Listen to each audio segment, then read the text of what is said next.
Dokta, salamu alaikum. Wa alaikum salam wa rahmatullahi wa barakatuh. Kakangu Muhammad. Naam, habari za jioni. Naam, wasema tunashukuru Mungu, sijui kwako. Na mimi alhamdulillah naendelea vizuri sana. Karibu.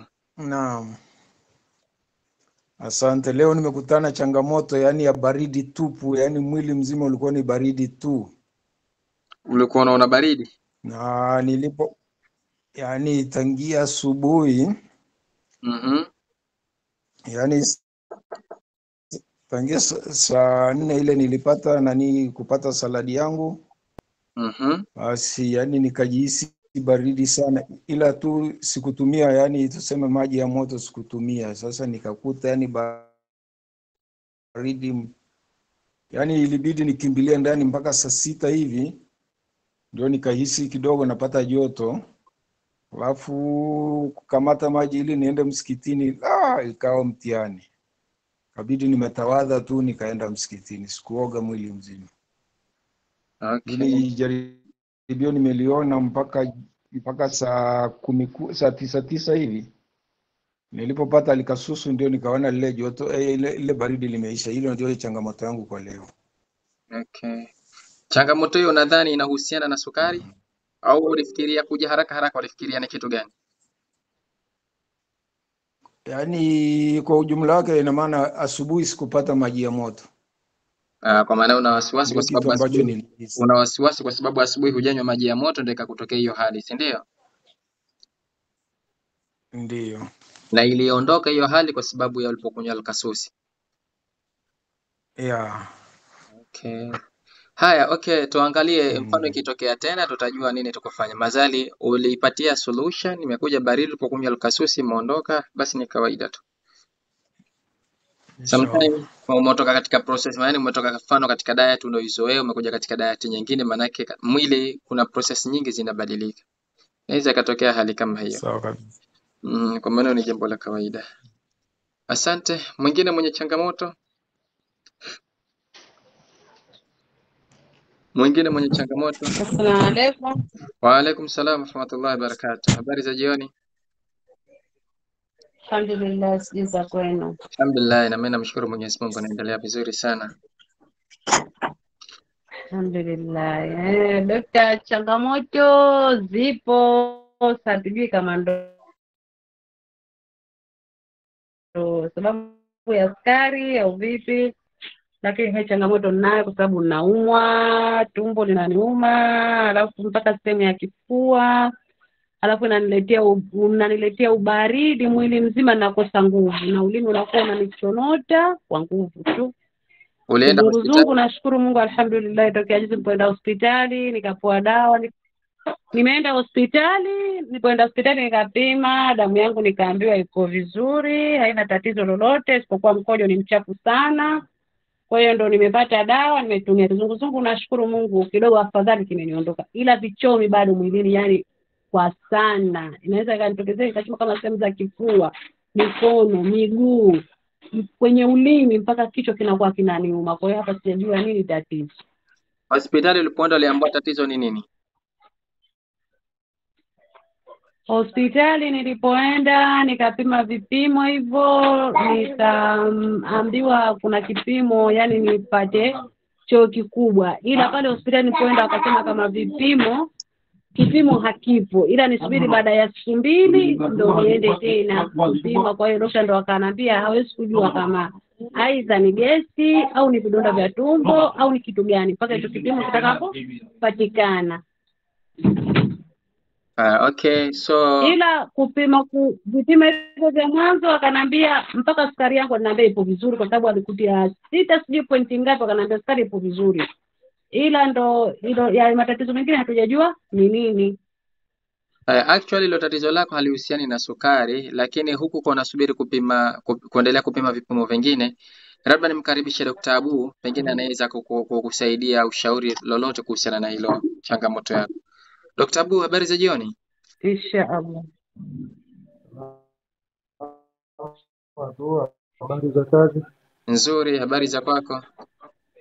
Habari ya kazi? Nzuri, habari za kwako? Salama. Salama. Naam. Na nadhani umesikia changamoto ya dada yetu Zuena. Dada Zuena anasema anapata vichomi, anapata nini? Kichomi, kizunguzungu. Kizunguzungu kimepungua, lakini sasa hivi ni hicho kichomi tu mwili mzima mpaka kwenye ulimi. Hicho kichomi kimekuanza wakati gani labda dada Zuena? Zuena, fungua maiki yako halafu ujibu maswali unaulizwa.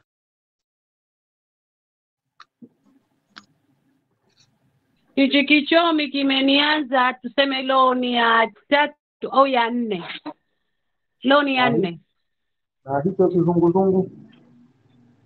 Na kizunguzungu kimenijia kama ndo siku 4 tuseme. Ndio hiyo kimenianza sambamba. Kizunguzungu na hivyo vichomi yani ndio vimekuja kwa pamoja Ila kizunguzungu nilipotumia hizo dawa nilizokuwa hospitali ndio kidogo kimepungua. Ulipoenda hospitali umekwambia una UTI, si ndio? Wanaambia mkojo ni mchafu sana. Wamekupa dawa gani hospitali? Daktari siwezi kusema kama amekuwa dawa gani, majina yake sijui. Labda nipige picha nimrushie Dr. Masudi baadaye atakwambia. Basi inshallah fanya hivyo, lakini ile yote inaweza ikawa inasababishwa na hiyo UTI. Kwa hiyo pengine umalize dozi kwanza, alafu sukari umesema iko vizuri Walikupima ulikuwa umekula au ulikuwa bado? Sukari waliponipima hospitali wananiambia ipo vizuri kwa sababu nilipata 6 point ngapi ilo alipata, ila mimi mwenyewe asubuhi nilipopima nilipata 5.4. Hapo wakati wanakupima ulikuwa umeshakula au ulikuwa bado? Hapana, ilikuwa sijala. Okay. Basi hebu maliza dozi za UTI hizo, halafu unaweza pia ukazipiga hizo dawa, halafu ukatumia hapo nione, lakini ni jamii itakuwa UTI. Basi okay, hata nitakutumia wewe kwa sababu namba zako ninazo. Siku ile ulipozitoa nilichukua. Inshallah.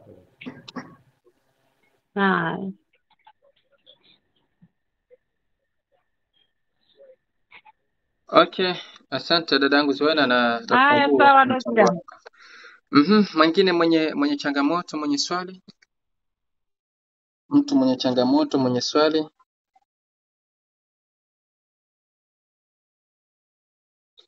Hakuna mwenye changamoto wala mwenye swali?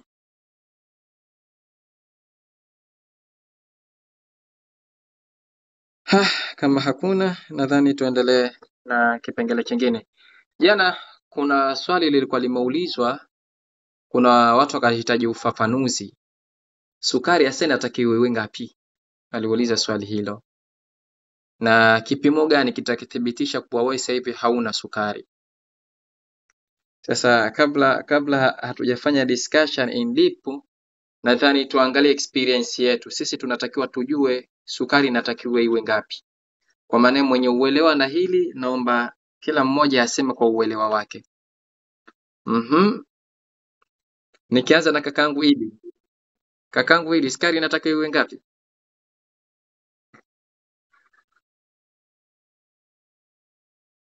Idi. Sukari. Naam Dr. Assalamu alaikum. Wa alaikum salam wa rahmatullahi wa barakatuh. Hali yako? Salama. Kwa uelewa wangu mimi ninavyoelewa, sukari ukiwa ujala ina maana ianze hata kwenye 4.5 imetembea sana mpaka 5 hapo ujala. Okay. Lakini kama utakuwa umekula ina maana inaanzia hapo 5 mpaka 6 nadhani. Kwa uelewa wangu mie. Okay, ukiwa umekula, ukiwa hujala 4. Ianzia hapo 4.5. Okay. Naam. Okay, 4.5 ukiwa hujala kushuka 4. Ukiwa umekula?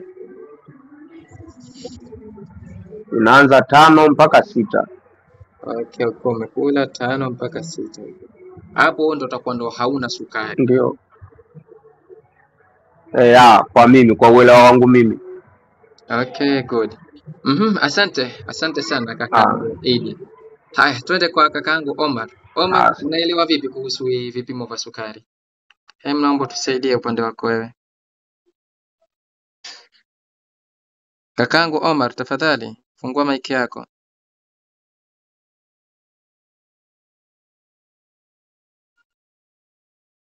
Kakaangu Omar. Haya, Omar bila shaka yuko mbali. Twende kwa kakaangu Laurian. Laurian, karibu. Asante. Kwa ufahamu wangu mimi, sukari kwa kawaida iwe kati ya 4.3 mpaka 6.3. 4.3 mpaka 6. Na inawezekana kulingana na uwezo wa kongosho ya mtu inaweza kuvana. Kwa mfano, mtu mwingine anaweza kula ikapanda mpaka 7, 8 alafu ikashuka. Kwa hiyo kama kongosho iko sawa na inazalisha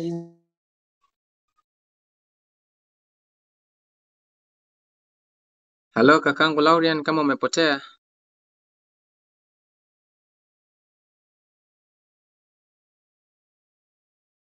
Kakangu Laurian bila shaka amepotea.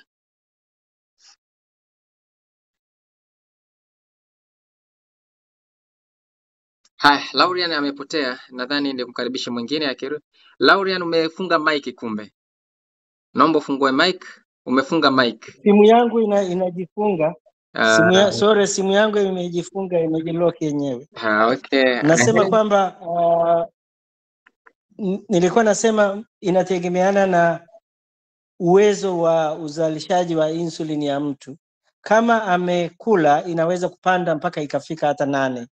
Lakini lazima irudi chini baada ya muda mfupi. Kama baada ya saa 1 au masaa 2 lazima irudi chini ya 6.3.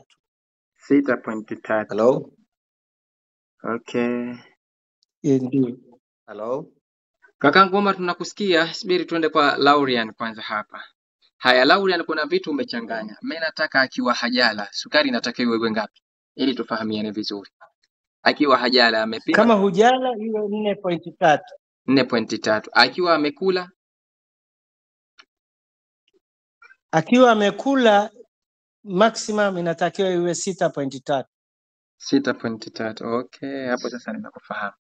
Good. Haya, kwa kaka yetu Idi amesema 4.5, akiwa hajala, akiwa amekula 5.6. Laurian 4.3 akiwa hajala, akiwa amekula ni 6.3. Asante kwa mchango. Twende kwa kaka yetu Omar. Omar, karibu. Hili jambo kumbe ni muhimu sana, ili kila mtu anapaswa kulijua. Habari jamani. Nzuri, habari za kwako? Haya.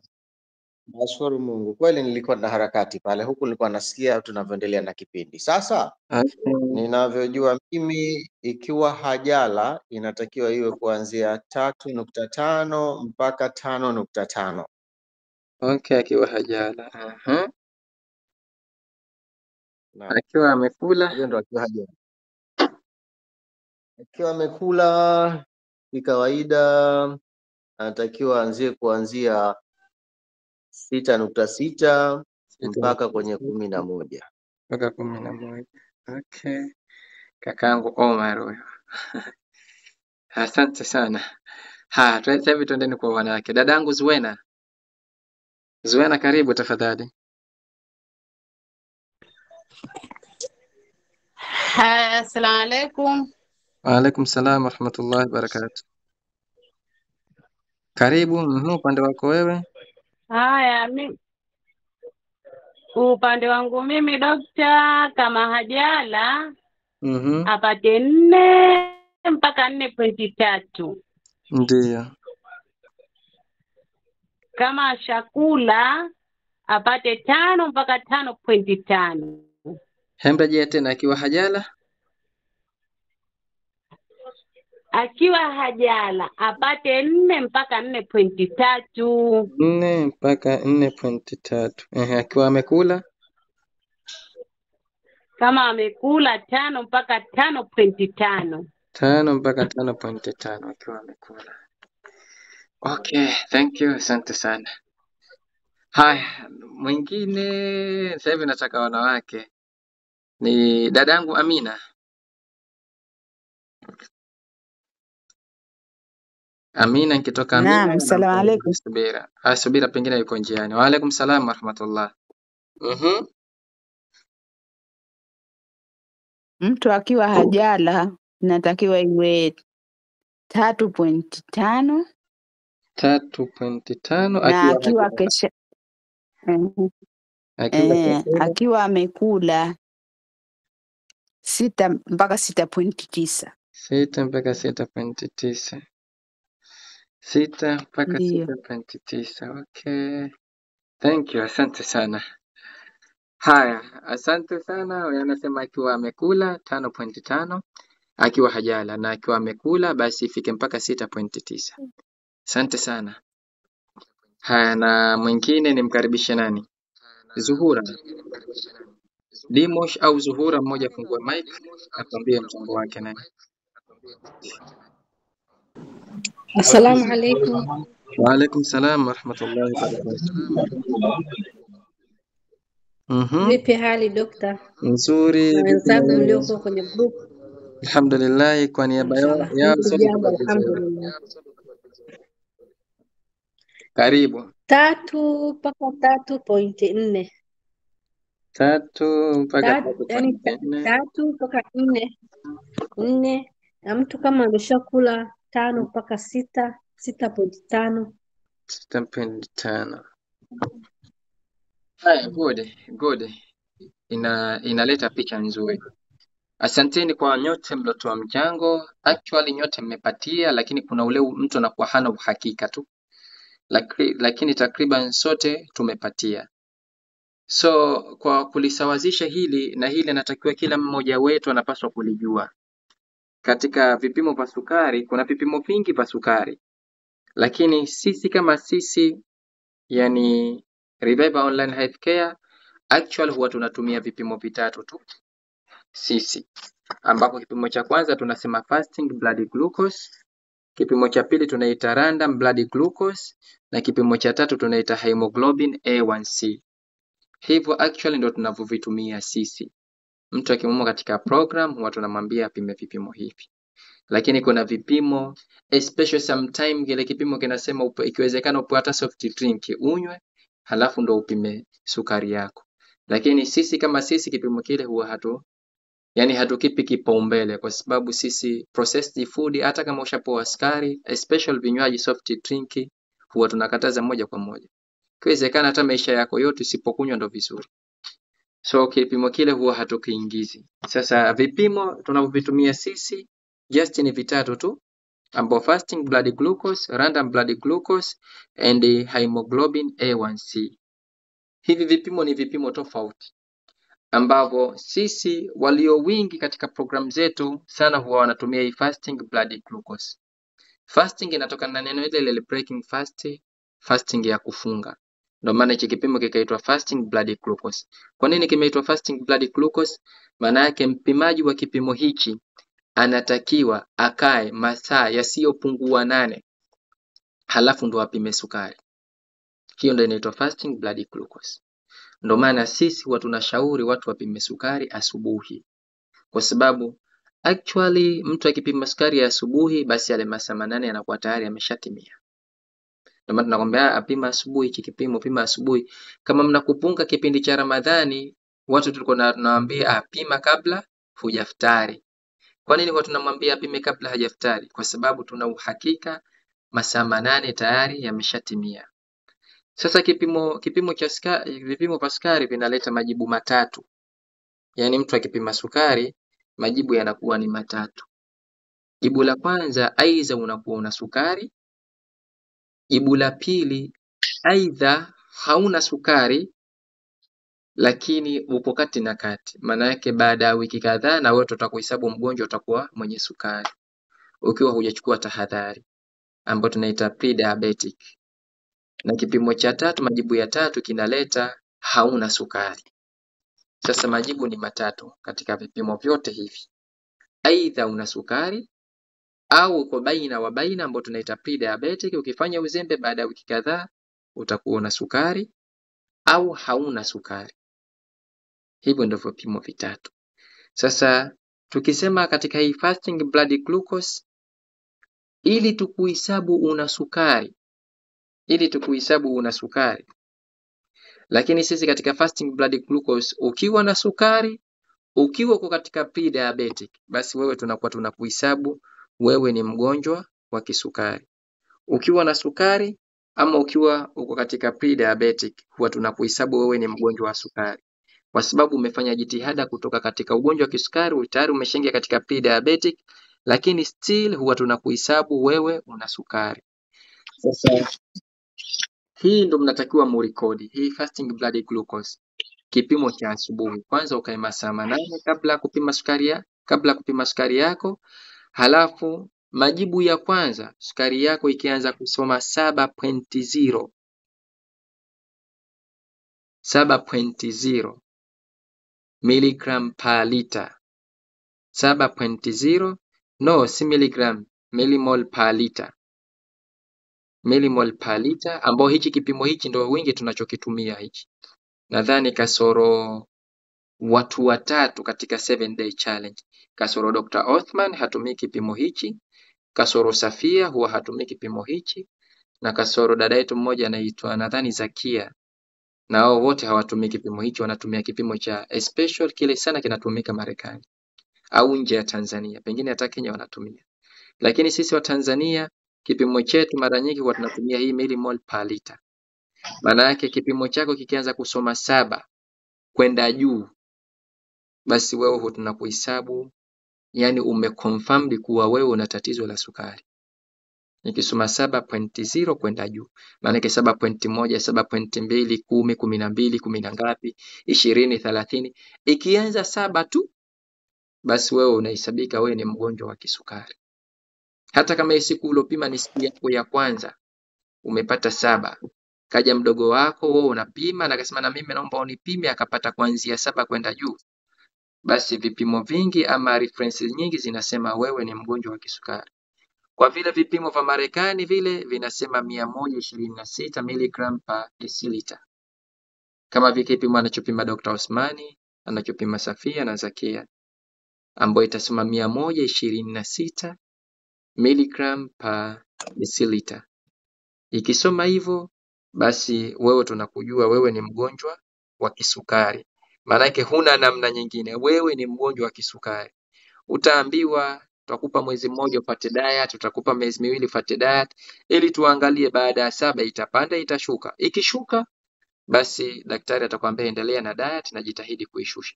Ikipanda, maana yake atakujua wewe ni mzembe, na hatokubali akakuacha wewe ukaenda kufa, au hatokubali akakuacha wewe ukaenda kuharibu mafigo yako.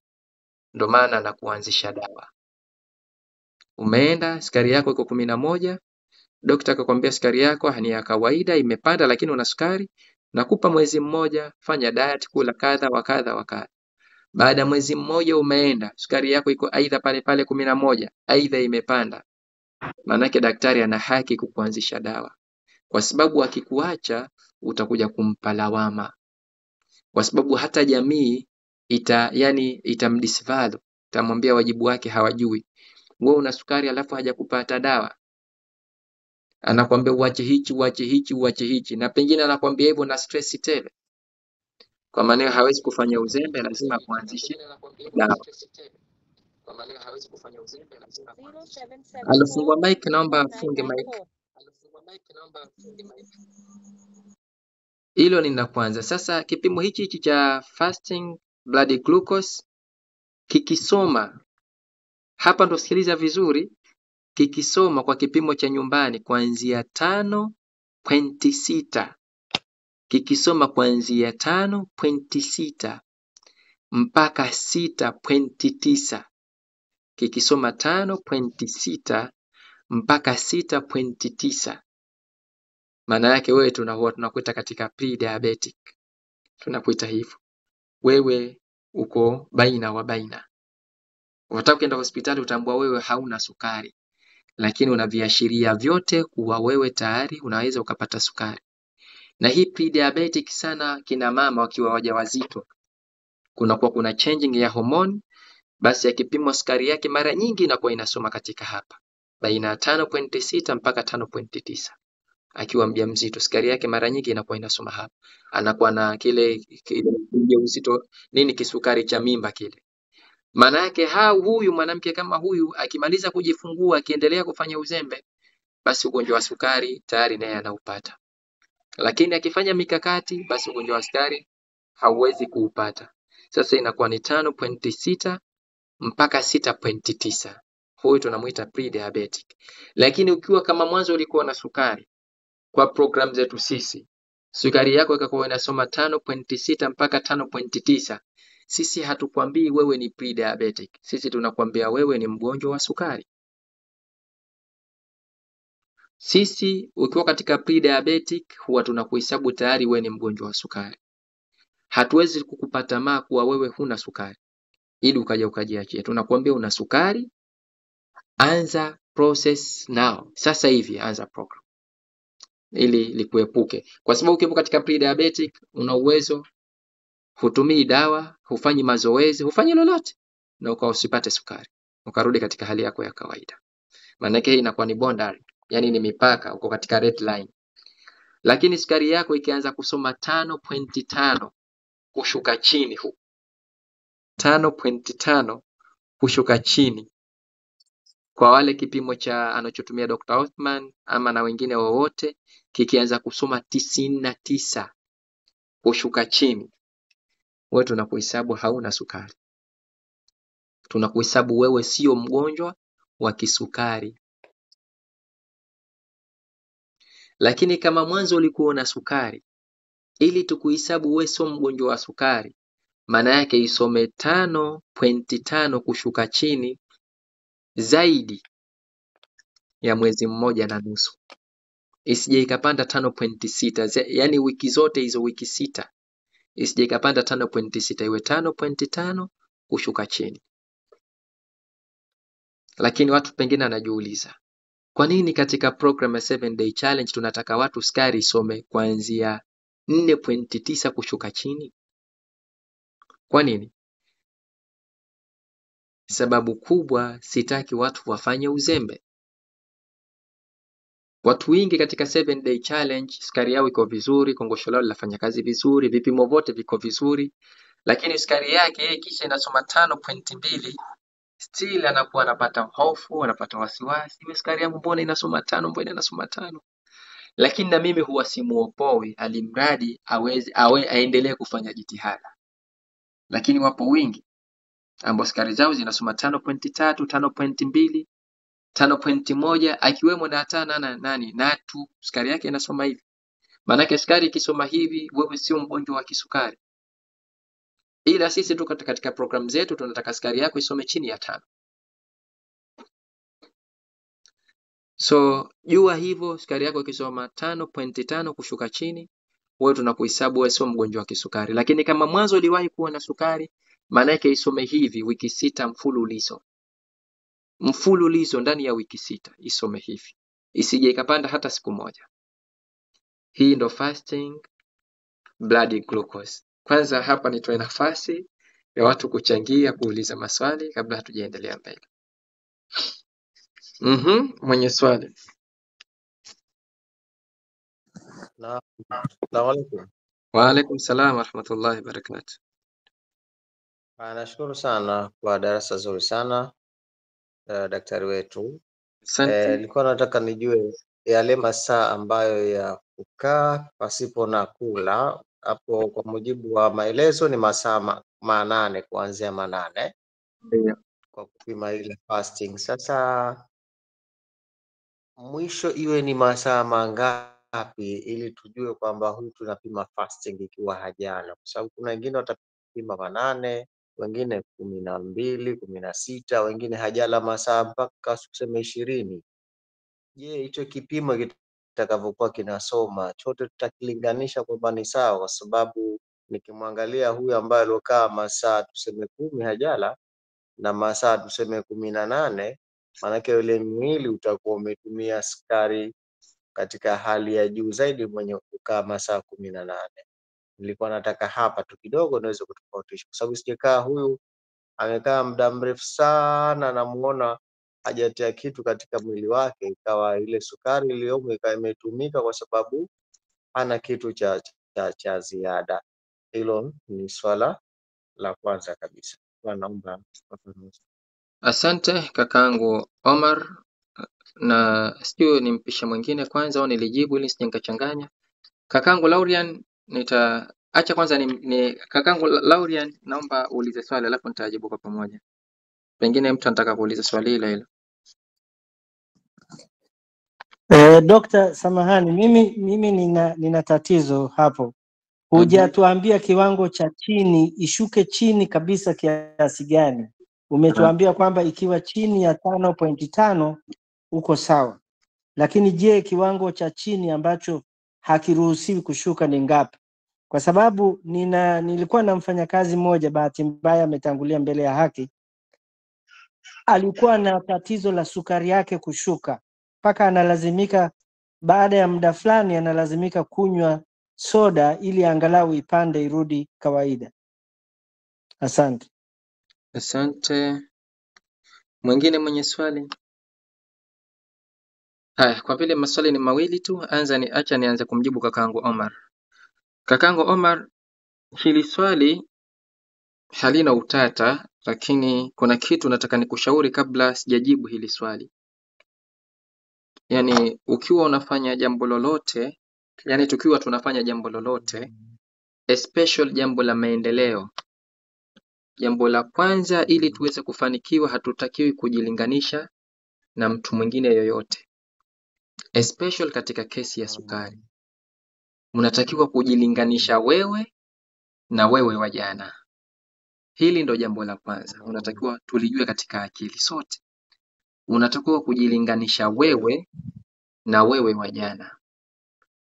Usijilinganishe ama sijilinganishe mimi mfano Dr. Masudi na fulani. No, nijilinganishe mimi na mimi wa jana. Kwa nini nikakwambia hivyo? Hakuna limit ya kupima sukari mwisho yawe masaa mangapi. Mtu akipima masaa 24, mtu akipima masaa 12, yote ni sawa. Alimradi ukae masaa 8 bila kula halafu ndo upime sukari. Mfano mimi napima hii sukari. Mwanzo sukari yangu kubwa. Mfano kwa ushauri. Nitaanza kupima randomly. Kwa mara ya kwanza wiki nzima nitapima randomly. Sitoangalia napima baada ya masaa mangapi. Alimradi masaa 8 yatimie. Nikipima randomly ikiwa sukari yangu nzuri, kwa maana nitaweka fixed time. Baada ya masaa 8 tu nipime. Ili niangalie itakuwaje. Ndio maana tukataka watu wapime kila siku. Sio kakaangu Omar umenifahamu? Hatujaika limiting ya time. Mwisho masaa mangapi ndo tupime, lakini tumeweka limiting ya time ya kupima. Baada ya masaa 8 unatakiwa kupima sukari. Sasa kama ni mimi ama kama ni wewe, unaweza ukapima randomly. Unaanza kupima kwanza, mimi naanza kupima kila baada ya masaa 12. Napima sukari. Then napima kila baada ya masaa 10. Mfano wiki ya kwanza napima kila baada ya masaa 12. Uangalie maendeleo yako. Halafu unapima sukari kila baada ya masaa 10. Naangalia maendeleo yako. Halafu unapima sukari kila baada ya masaa 8.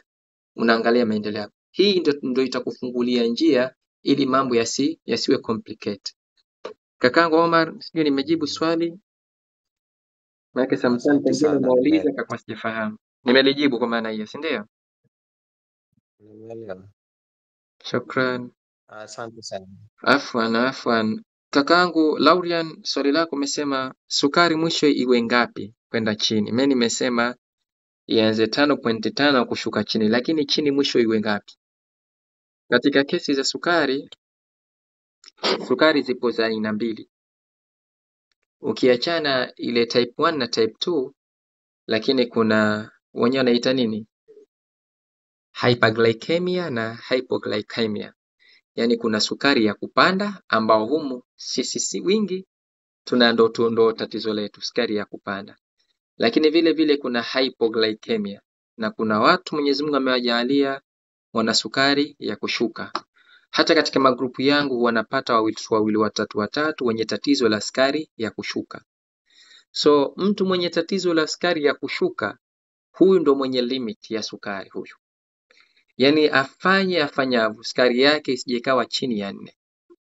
Maanake sukari yake ikiwa 4 anaweza kusurvive. Lakini ikiwa chini ya 4 maanake kuna hatari ikaendelea kushuka mpaka atazimia. Sasa huyu sijajikita sana katika swala la hypoglycemia, lakini katika wale watu ambao tuliwapata na kuna kipindi huwa wanahudhuria live, wao huwa wanasema yani first aid yao ikiwa sukari inashuka huwa wanaramba asali. Kama wawili nishakutana nao katika live zetu kama hizi, tukauliza maswali, wao wanasema first aid yao ni kuramba asali, kwa sababu asali ni sukari, kwa maana huwa inapandisha ile sugar.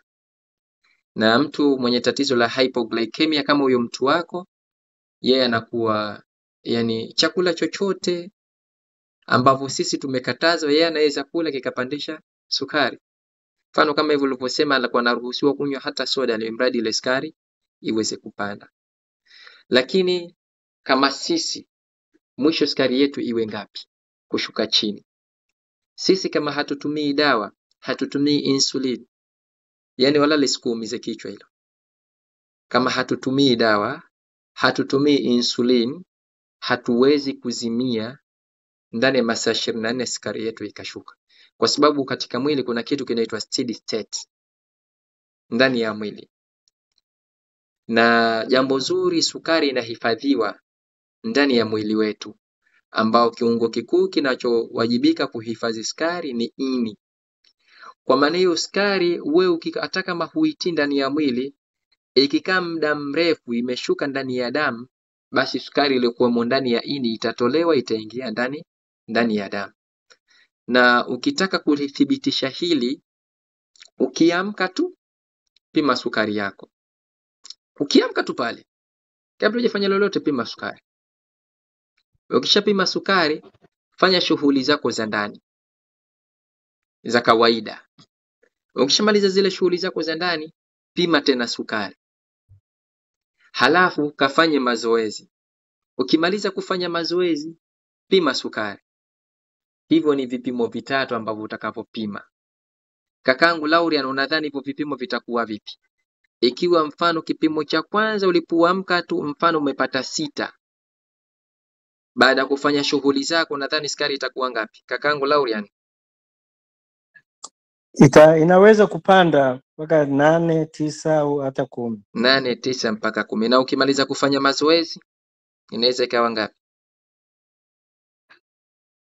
Inaweza kushuka ikawa ngapi? Kwa sababu utakuwa inaweza kurudi kwenye 6 hiyo, au ikawa katikati ya hapo 7. Okay, good. Asante sana. Haya basi, majibu ya haya, ukiamka tu ukipima sukari, mfano kama sukari yako umepata 6, ukijishughulisha na shughuli zako za ndani, sukari yako itapanda pengine 6 point au itakuja 7. Ukifanya mazoezi, ukipima baada ya kufanya mazoezi, sukari yako itapanda tena zaidi, haitoshuka, itapanda. Unajua kwa nini hiyo?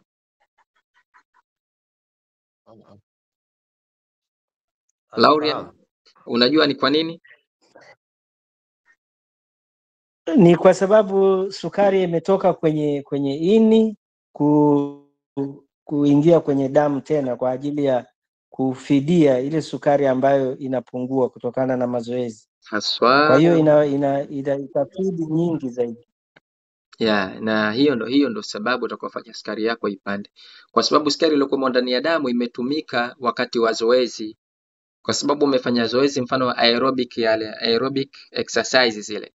Umefanya mazoezi yale inatokezea process inaitwa glycolysis, maana yake sukari inatumiwa kwa spidi. Lakini sasa lazima sukari kwenye damu iwemo tu. Ndio maana inachukuliwa katika ini, inarejeshwa katika damu. Hivyo ndivyo ilivyo. Nadhani mpaka hapo tumefahamiana. Okay, kama tumefahamiana. Ndio dokta. Ndio dokta. Asante. Tumekufahamu dokta. Kama tumefahamiana hapo, maanake kuanzia leo sukari yako isome at least, kama wewe una tatizo kubwa basi iwe 5.5 kushuka chini. Hapo ndo utakuwepo katika salama. Na 5.5 ili tujue kama wewe, tutakupima hicho kipimo cha pili ambacho sasa hivi nitaenda kukiongelea. Basi hii sisi watu tunataka isome chini ya 4 at least kwa muda wa wiki 6 mfululizo. Halafu baada ya hapo ndo utapima hichi kipimo cha pili ambacho tunasema random blood glucose. Tunasema random blood glucose. Ndio hicho kipimo ninachoenda kukizungumzia sasa hivi. Ikiwa huko hakuna tena maswali, hichi random blood glucose kinafanana na kile lakini kimetofautiana kidogo. Hichi unatakiwa upime sukari aidha ndani ya masaa mawili, umemaliza kula, umekaa saa moja, saa la pili unapima sukari. Unapima sukari ukiwa umekula chakula chochote, haijalishi umekula saladi, haijalishi umekula dona, chakula chochote ukila, then unatakiwa upime hichi kipimo ndani ya masaa mawili au baada ya masaa mawili. Upime kiwango chako cha sukari. Na sukari yako ikisoma 11.1 kwa kipimo cha nyumbani millimole per liter, maana yake wewe ni mgonjwa wa kisukari. Haina nenda uje. Kwa kipimo kile cha Amerika ambao wanatumia baadhi ya wenzetu, ikisoma 200, maana yake wewe tayari ni mgonjwa wa kisukari. Haina nenda uje. Ni mgonjwa wa sukari tu. Lakini ikija ikisoma 7.8 mpaka 11.0, 7.8 mpaka 11.0 kwa kile kipimo cha nyumbani, maana yake tunasema wewe ni ile pre-diabetic, ni uko baina wa baina. Lakini kwa vile wewe ulikuwa ni mgonjwa wa kisukari, still ikisoma 7.8 kwenda juu, still tunakuhesabu wewe ni mgonjwa wa kisukari. Hatukuhesabu ni pre-diabetic, bado tunakuhesabu ni mgonjwa wa kisukari. Ikiwa ndo kwanza mara yako ya mwanzo, ndo tutakuhesabu pre-diabetic. Lakini kama una sukari, hatuwezi kukwambia wewe ni pre-diabetic, tunakwambia wewe una tatizo la kisukari. Kwa kile kipimo cha wenzetu wale wekuwepo nje, maana yake ikisoma 140 mpaka 199 ni pre-diabetic, lakini still kwa sisi tutakuhesabu bado una tatizo la kisukari. Hii random blood glucose ili uwe huna sukari, maana yake kipimo chako kisome 7.6 kushuka chini. Kisome 7.6 kushuka chini.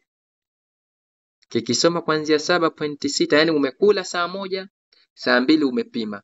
Umekula saa moja, saa tatu umepima. Maana yake ukipima sukari, basi sukari yako ianze kusoma 7.6 kushuka chini. Ikisoma hivyo, wewe tunakuhesabu sio mgonjwa wa kisukari. Lakini katika program zetu, sisi huwa tunataka hichi kipimo kisome 7.0 kushuka chini. Na huwa tuna maana yetu, kwa sababu huwa hatutaki watu wafanye uzembe. Huwa tunataka watu kisukari isome 7.0 kushuka chini. Kwa maana wapo ambao ilisoma mmoja amesoma 7.2, akanipigia, "Hey dokta, sukari yangu imesoma 7.2." Kubwa nikamwambia fanya mazoezi ya kutosha ili isome sukari tunayoitaka. Siku za mbele zilivyoenda akakuwa anapima hata 6 akakuwa haifiki. 5.9 imefika, ilikuwa 6.0. Hicho ndo tunaita random blood glucose. Mpaka hapo mwenye swali?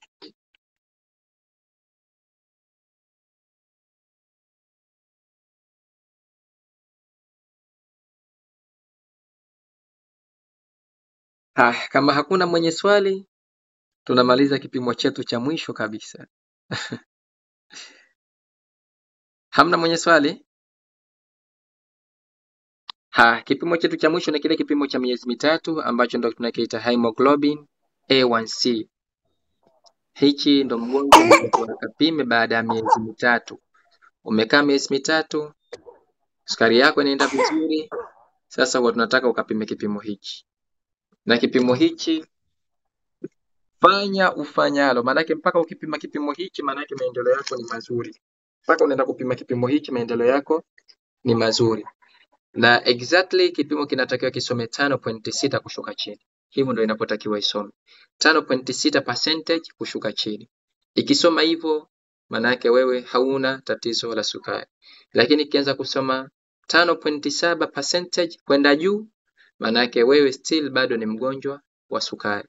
Kuna issue ya kesi ya pre-diabetic na sukari kamili, lakini sisi huwa tunamhesabu pre-diabetic, bado sisi tunamhesabu ni mgonjwa wa kisukari kwa sababu wewe ulitoka kuwa una sukari. Ingekuwa ndo mara yako ya mwanzo, basi tutakwambia ni pre-diabetic, lakini kwa vile wewe una tatizo la kisukari, ukipima ukianza kupata 5.7 kwenda juu, wewe ni mgonjwa wa kisukari. Lakini ukianza kupata 5.6 kushuka chini, wewe tunakuhesabu wewe sio mgonjwa wa kisukari. Hii ndo taaluma, ukipima ujijue unapima nini na unafanya nini. Hili ni muhimu kwako. Mpaka hapo nimewakilisha. Naomba mwenye swali tafadhali aweze kuuliza. So lazima swali topic ya leo, swali lolote tu. Na hakuna haja swali nijibu mimi. Tajibu yoyote. Hello kaka Charles. Doctor. Charles nakusikia. Habari. Swali langu ni kwamba kuna wakati mimi sukari yangu asubuhi inaweza kasoma 5.8 mpaka 6 asubuhi, lakini ni kila mchana ile baada ya masaa mawili nikija kupima inakuwa iko chini ya 7. Hapo inakuwaje dokta? Haya, sisi inakuwa ni hivi. Kuna kitu katika miili yetu, tuna homoni tofauti. Tuna homoni anaitwa insulin na tuna homoni anaitwa glucagon. I think nadhani ni glucagon. Unapokula, insulin anafanya kazi kuichukua sukari yako kuingiza ndani ya cell ikatumika, lakini kuna homoni mwingine anaitwa glucagon anaichukua sukari ile ile anaiingiza ndani ya nini? Ndani ya ini lako kwa lengo la kuhifadhiwa. Sasa umekula then ukipima sukari inakuwa ngapi? Niambie tena. Inakuwa iko chini ya 7, inaweza kasoma 6.4 mpaka 6.6. Na ukiwa hujala inasoma kuanzia 5.7 mpaka 6. Swali lako liko vipi hapa? Yaani hapo nataka kujua kwamba shida iko wapi, kwa sababu umesema kwamba asubuhi unatakiwa isome 5.6 kushuka chini, na ukila masaa mawili ukipima isome chini ya 7. Okay. Sasa maana katika hivi vipimo viwili, si ndio? Shida wewe tatizo la sukari unalo. Maanake hapo sijaona shida ipo vipi, lakini actually pima halafu then, yani baada ya kupima halafu mfano fanya testi. Dokta, wiki hii mimi napima sukari, hii napima hii tunasema random glucose test, random blood glucose. Fanya hivyo. Wiki hii dokta, mimi napima baada ya kumaliza kula. Halafu tuangalie ile grafu lako, then hapo ndio tunaweza kutoka fanya analysis. Sijui umenifahamu?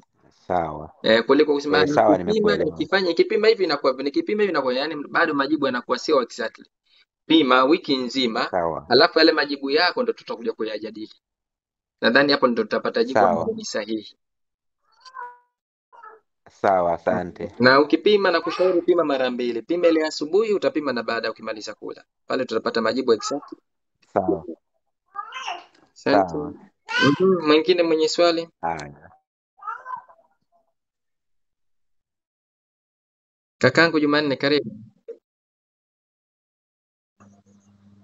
Asante Dokta, mimi nilikuwa na ushauri tu kwa Charles hapo kwamba kwa sababu hata mimi mwenyewe nilishapitia hiyo kwamba unapokuwa huko kwenye mgonjwa kama alivyosema akipima asubuhi inakuwa 5.7 huko na ngapi. Sasa chakula ulichokula kina glycemic index ndogo, kwa hiyo usitarajie kwamba baada ya kupima, baada ya kuwa umeshakula itafika kwenye hiyo 7 mpaka 9. itapanda tu kidogo, kwa sababu chakula ulichokula wewe hakina glycemic index kubwa.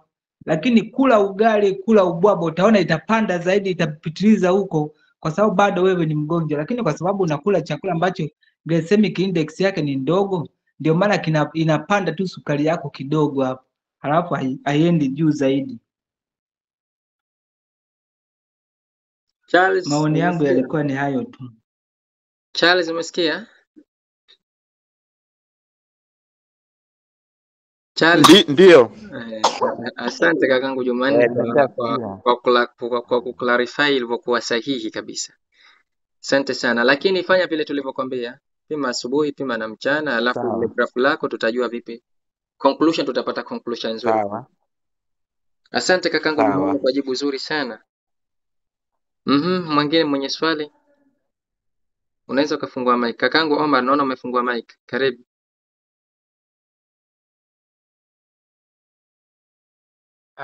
Nimefungua kweli mic ila Kuna swali. Swala sasa hivi sina, ila isio katika hiyo HB alafu kinasema HB1C. A1C.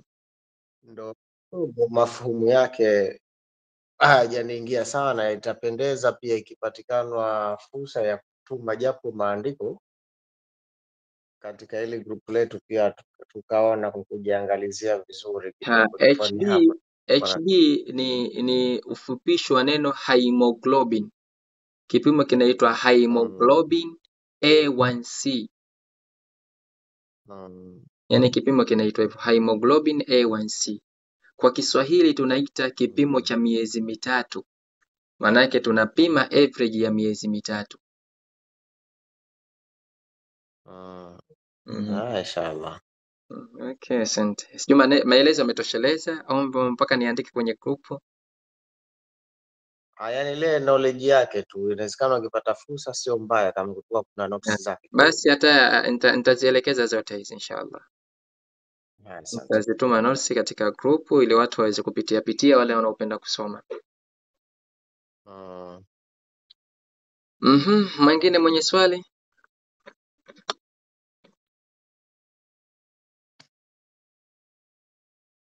Okay, nadhani kwa vile hatuna mwenye swali, ni saa 3:33. Bado dakika 6. Bado dakika ngapi? 7. Nadhani inatosha kwa leo. So, ikiwa umefahamu vizuri, ikiwa una swali pengine hapo unashindwa kuuliza, pengine uko safarini, au pengine mazingira yaliyokuwepo hayaruhusu, au pengine unaogopa pia, maana yake na kwamba swali hilo uliza ndani ya grupu, pengine lina mantiki kubwa ambayo litakuja kuleta tija katika discussion kama hii. Maana yake kwa huko ndaweza kalijibu, alafu kesho kaja kalifanyia clarification katika hii live yetu. Na kama umefahamu vile vile, andika summaries ulichokifahamu. Kila mmoja andike summaries. Yani kipimo cha kwanza ile tunasema fasting blood glucose iwe vipi, kipimo cha kwanza. Kipimo cha pili ile random blood glucose iwe vipi, na HbA1c iwe vipi. Kila mmoja comment katika grupu ili tujue umefahamu vipi na sote tumefahamu sawa. Maana sometime sote tunafahamu, lakini kuna wengine wanafahamu ndivyo na wengine wanafahamu sivyo. Nadhani imefahamika. Nimkaribishe Dr. Abu. Dr. Abu, sijui upo, utoe clarification kidogo alafu tufunge live yetu.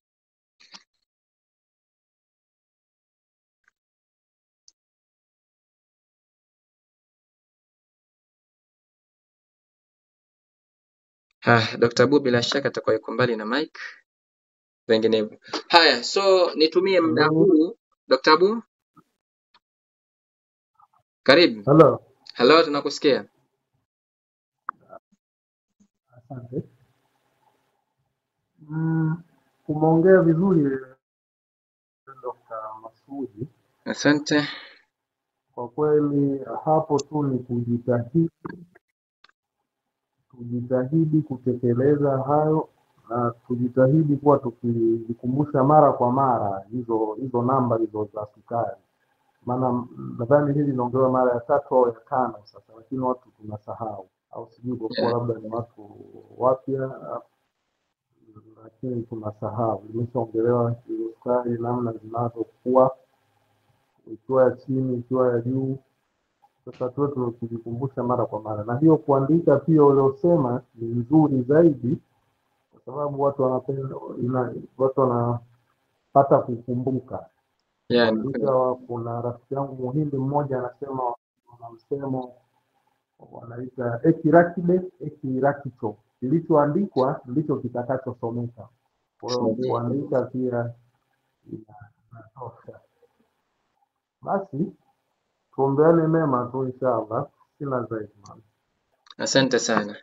So nadhani mmeona umuhimu wa kuandika kwa sababu itakaa akilini. Kwa maana kila mmoja achukue simu yake aandike vipi vipimo vitatu vinatakiwa viwe vipi. Yaani andika ukiwa huna sukari, sukari yako isome vipi, na ukiendeleza pre-diabetic na sukari kabisa, vote ni vizuri. Lakini mimi nakihitaji hichi kipimo cha kwanza tu, ili uwe huna sukari, kipimo chako kisome vipi katika vipimo vote vitatu. Hilo la kwanza. Na la pili, tunatoa ofa mwisho wa mwezi huu, maana hii ni ngwe ya pili ya mwaka. Lakini ofa mara hii tutaishusha kidogo. Ofa ya mwisho, kama wale wanakumbuka waliojinyakulia, tulitoa kwa 750,000. Sasa hii ni mwisho ya mwaka. Manake baada ya kulipia 1,100,000 na 500,000 tunatoa ofa kwa watu watatu tu wa kuingia katika 7-day challenge kwa gharama ya 500,000 na 50,000. Kwa sababu tunafungia hii ngwe ya pili ya mwaka, ama tunaugawa mwaka kati na kati. So tunaipunguza bei kwa sababu hii. Tunapunguza bei kwa sababu mwaka tunaugawa kati na kati, tunaingia nusu ya mwaka mwingine. Sa wale watu ambao wanataka kuitumia fursa hii kujiunga na 7-day challenge, ofa tunaotoa kwa watu watatu na kila mmoja anatakiwa alipe 500,000 na 50,000 tu. So ukiwa unahitaji kujiunga na hiyo program, unaweza kani text message, nadhani namba zangu zote mnazijua WhatsApp, au kanipigia simu moja kwa moja. Tutafanya maongezi na wewe. Kiona tunaweza kukusaidia na ukapona sukari, basi tutakupa kibali cha kuingia katika program ya 7-day challenge. Kwa haya machache nikutakieni usiku mwema. Thank you.